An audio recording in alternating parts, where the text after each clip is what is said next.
In a follow-up to the video I put out a couple of days ago, turns out Ferrari never actually offered Sebastian Vettel a contract to begin with.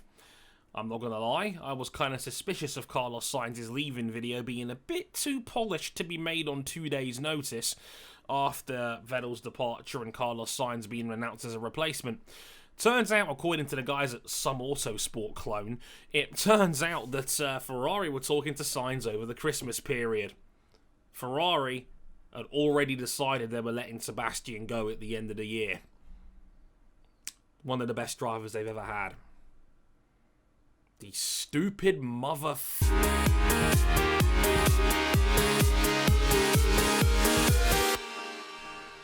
Hey guys, Dre here. I came up with another video for you. First and foremost, massive thanks to everyone that checked out the last video I put out, as well as the feedback and all regarding that. It was really, really good, and it was nice to get a bit of confidence back and start recording again, because it has been a while, and I have not been consistent with this, and I want to be. And unfortunately, we've had a lot of good silly season content drop over the last, week or so. So it was nice to get some reassurances that, yeah, Dre, make more videos like this. So I will happily oblige. They're actually pretty easy to put together in the grand scheme of things. So hopefully, with a little luck, this format can work going forward. But so yeah, this is part 2, basically. I spent part 1 talking a lot about the situation from a Ferrari standpoint, referring to Sebastian Vettel's departure, Carlos Sainz's replacement, and the future of that team. Part 2 sort of deals with the trickle-down effect of it all. First and foremost, let's talk about McLaren. McLaren, obviously, with Sainz leaving, they've announced that Daniel Ricciardo will be going over there to join them in 2021 alongside Lando Norris. The quite subtle part of the silly season announcement was that Norris was also retained, and Norris had to kind of remind people of that in the midst of all this silly season with quite a witty tweet saying, in case you missed it, I got re-signed too, and everyone's like, yay, because Lando's now super popular. But this is an interesting dynamic, and I didn't look at Ricciardo going to McLaren with the same... What's the word I'm looking for here? Optimism that a lot of people did. Like, if anything, I think Daniel Ricciardo's in quite an interesting crossroad in his F1 career. Now, Ricciardo joined Red Bull in 2014. He's had 2 outstanding seasons, 2014 and 2016. He was brilliant. He was third in the championship. One of the best of the rest, given that Mercs have been super dominant now for over half a decade. But the guy who was the thorn in their side on those 2 seasons was Danny Rick. Had 5 wins combined in those 2 seasons. I think he has 7 for his career in total.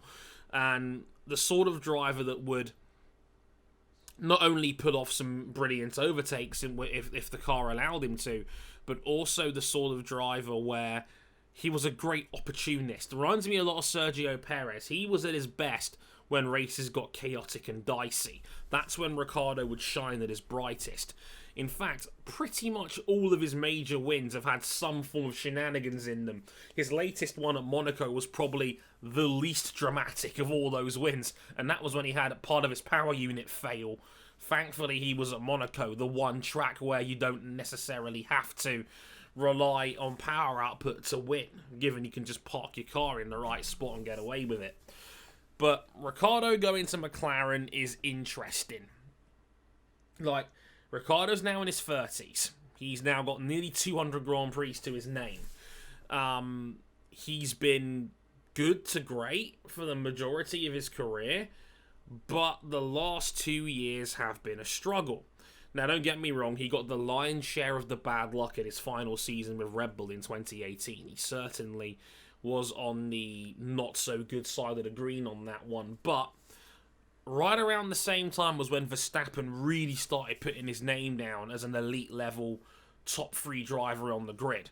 It was really by halfway through 2018 did we somewhat realise, yeah, this is Verstappen's team now.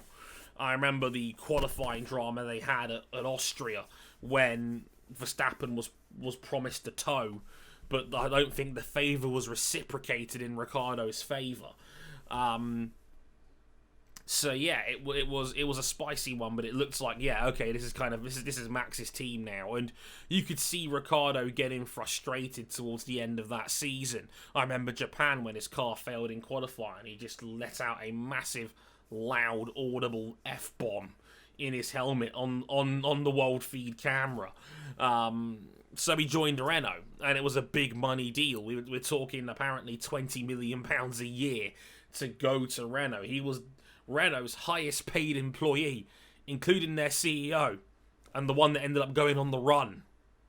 Yeah, that guy. At one point, no one at Renault was being paid more.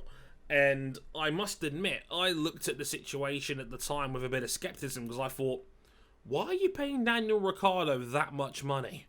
Like, a lot of this is going to boil down to how good Renault was as a manufacturer last season, and it turns out they were pretty poor by their standards. They regressed compared to their previous seasons. Turns out their car was illegal to the point where it got disqualified in one of the races it took part in, with further speculation that it could have been illegal for a lot longer than just that one race. And they slipped in the Constructors' Championship. And Ricciardo was the better of the two drivers between him and Nico Hülkenberg. But did Ricciardo's results really justify spending, 20 plus mil a year on them? A team that already had rumbles and rumours about their potential future in the sport coming to an end? I'm not sure it was worth it. It probably wasn't. And now they've spent 2 years and 40 million quid on Ricciardo, and for what? Unless Renault suddenly find an extra second a lap of pace, I don't think they're going to be anything better than 4th or 5th in the Constructors at maximum. So, was it worth it dumping that load of money when you probably could have gotten a similar amount of production out of someone, say, maybe Nico Hülkenberg, who you dropped at the end of last season because you wanted a Frenchman in your team to please the shareholders? Bringing Esteban Ocon back from his hiatus.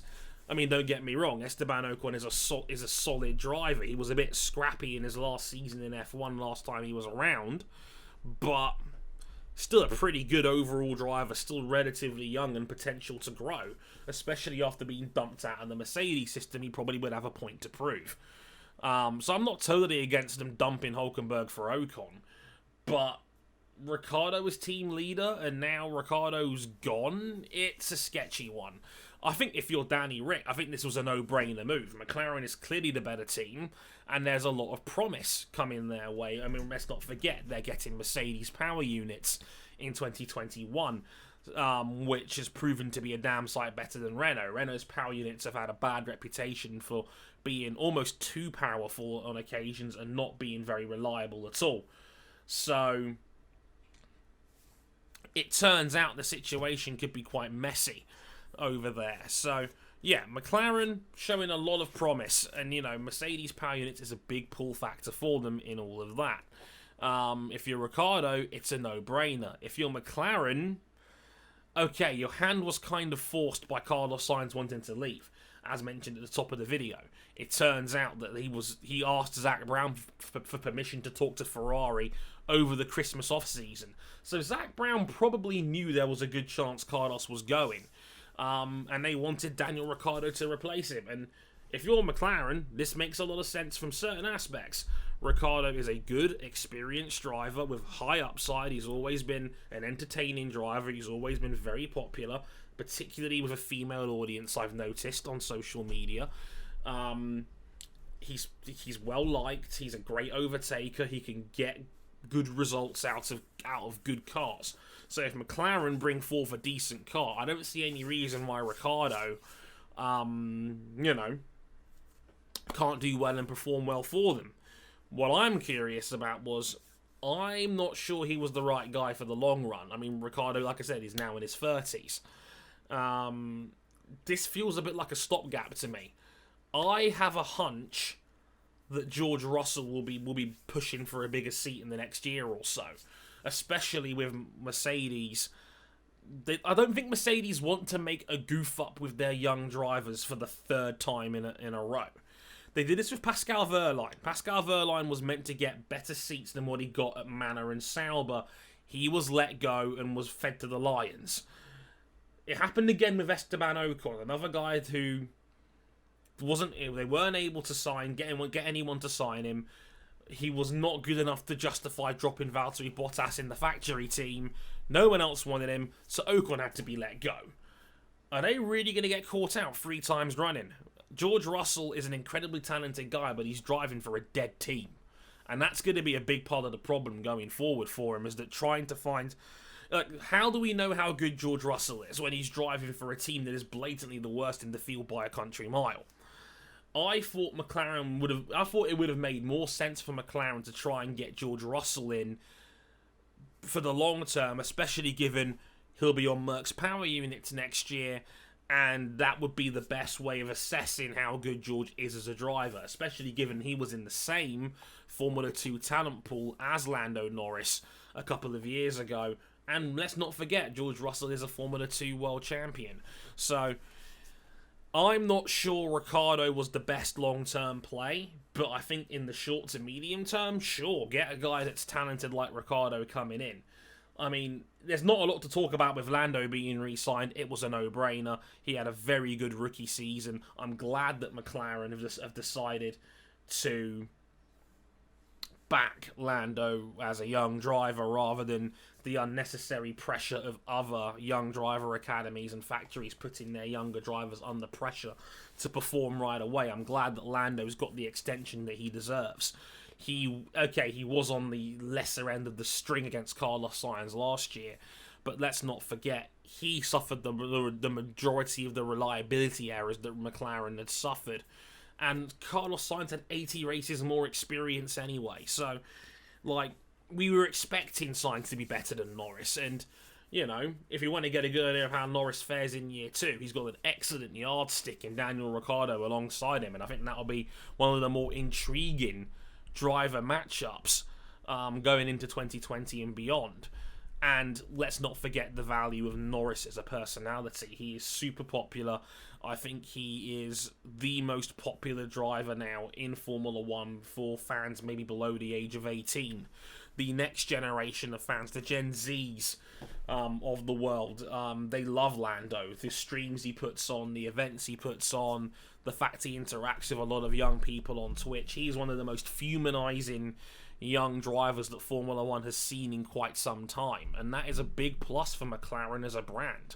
He's one of the most well-liked youngsters in the sport in general, and that has only grown in this difficult off-season, and I think it will only continue to grow going forward.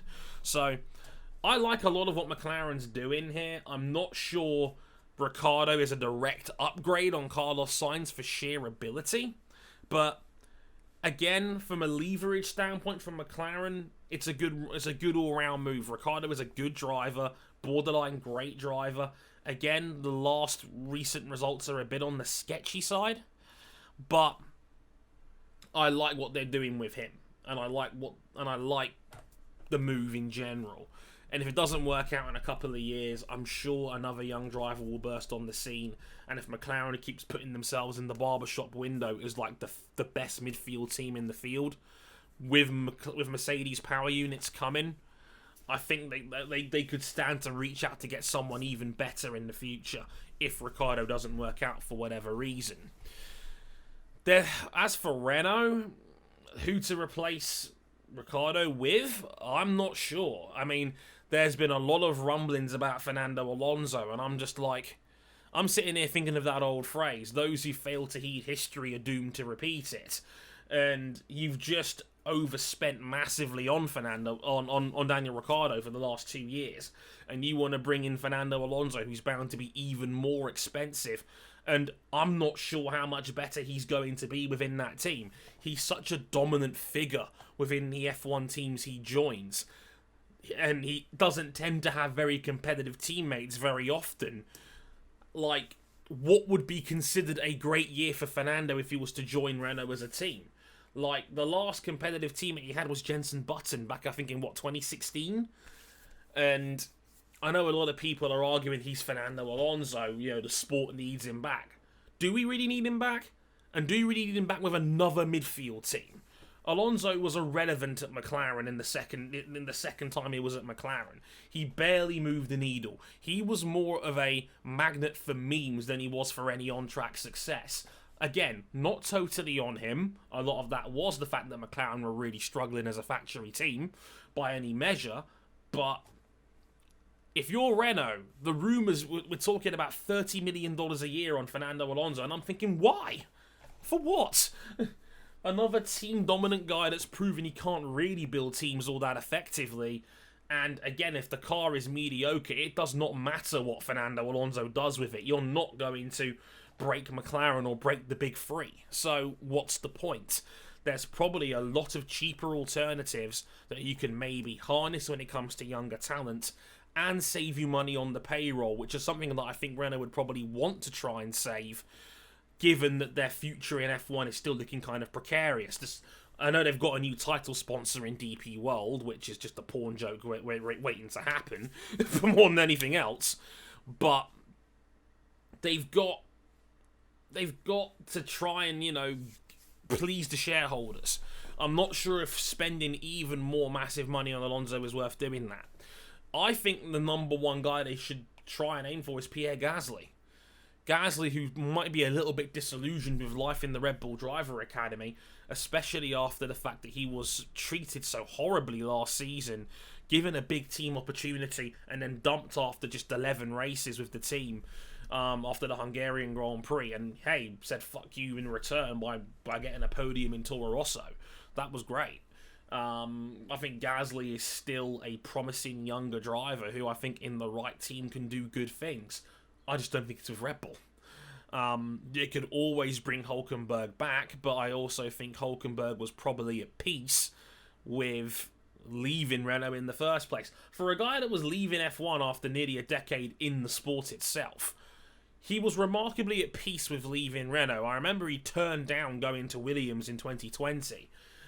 So he clearly wasn't desperate to stay in the sport by any means necessary, because he turned down his old team.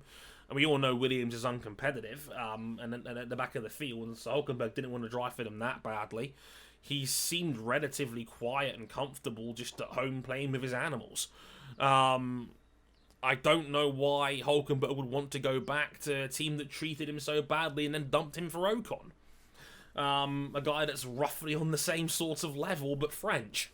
So I'm not even sure on that one. Hazel Southall made a great suggestion, maybe Sebastian Buemi, if he wants to come back into F1, given his experience in the World Endurance Championship. He's still a top-tier runner in Formula E, and of course has raced in Formula 1 before. So, hey, if you want another, European talent who might not have any obligations after the end of this racing year, if we do get anything resembling a Formula E season by the time we're all said and done, maybe Buemi could be interesting as well. The only other even half speculative silly season we've got right now from a F1 standpoint, plus probably Racing Point, and we talked about them a little bit in the last video. Again, if Lawrence Stroll wants to make a big statement, I think you offer Sebastian Vettel a blank check.